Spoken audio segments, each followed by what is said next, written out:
अस्सलाम वालेकुम। आज शामी कबाब बनाएंगे हड्डी वाले चिकन के। तो उसके लिए क्या क्या चीज़ों की ज़रूरत है आप लोगों को बताएंगे और दिखाएंगे। आसान आप बना सकते हो, आसान तरीका बताएंगे, बहुत ही मज़े के बनते हैं।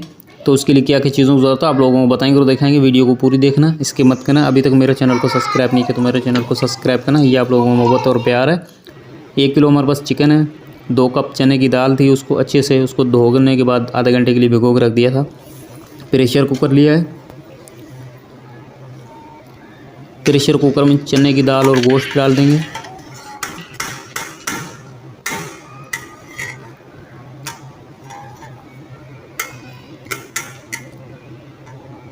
ये हमारे पास मसाले हैं, कुटी हुई लाल मिर्च, अदरक, नमक, हल्दी, कुटा हुआ धनिया, ज़ीरा, गरम मसाला पीसा हुआ।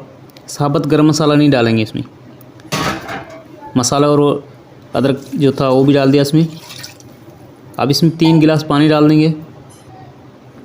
ये हमारे पास प्याज है, 3 हरी मिर्ची, एक जो लहसुन का जो 6 से 7 दाने लहसुन के थे वो भी डाल दिए इसमें।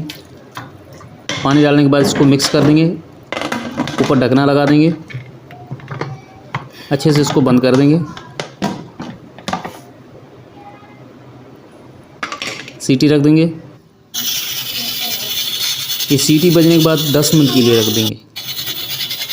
10 मिनट हो चुके हैं, ढकना हटा देंगे। पहले सीटी हटाएंगे, उसके बाद इसका प्रेशर ख़त्म हो जाएगा, फिर ढकना हटा देंगे।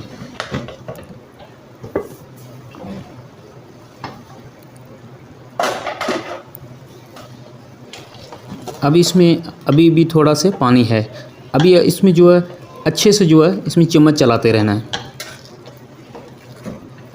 ये जो दाल है, चिकन अच्छे से वो गल जाएगा, तो फिर इसीलिए चिकन भी गल चुका है और दाल भी गल चुकी है। जो चम्मच चलाने से ये सारा मिक्स हो जाएगा।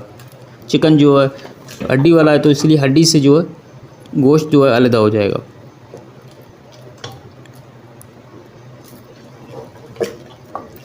अब इसका जो चम्मच चलाते रहना है, क्योंकि इसका तरवा जो जल्दी लग जाता है। पानी इसका खुश्क करना है।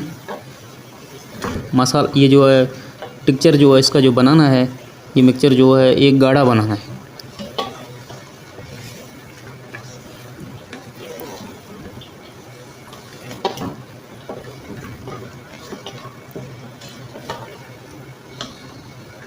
ये देखें, इस तरीके से हम चम्मच चलाते रहेंगे इसमें।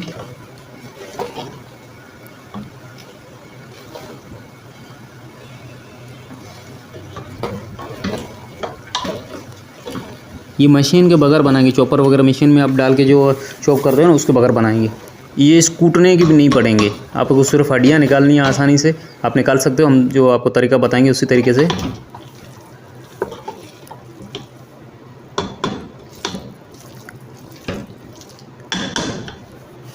अब ये तैयार हो चुके हैं।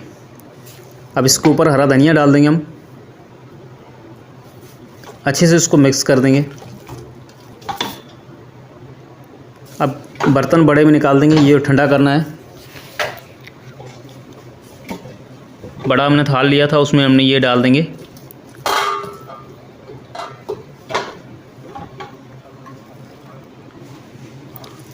सारा जो है शामी कबाब का जो मसाला था हमने डाल दिया इसमें। इस तरीके से इसको फैला देंगे पूरे बर्तन में, जो है ये फैला देंगे। ऊपर पंखा चला देंगे, ये 5 मिनट में ठंडा हो जाएगा इस तरीके से।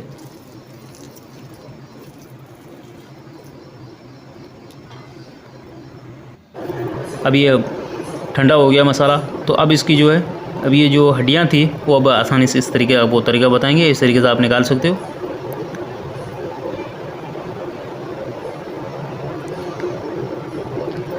इस तरीके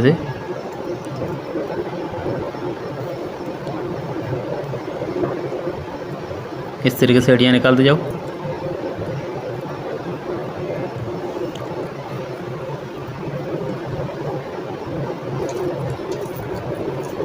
ये मसाला है, इसको खड़ा नहीं रखना, बिल्कुल जो है गला देना है।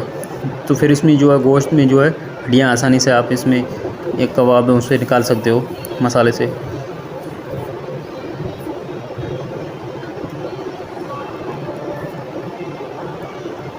जितने भी जो मसाले में उसमें कबाब के जो ये मसाला बनाया था, इसमें हड्डियाँ थी, हमने सारी निकाल दी है। अब इसको अच्छे से जो बारीक जो हड्डी वगैरह रही हुई है, तो इस तरीके से हमें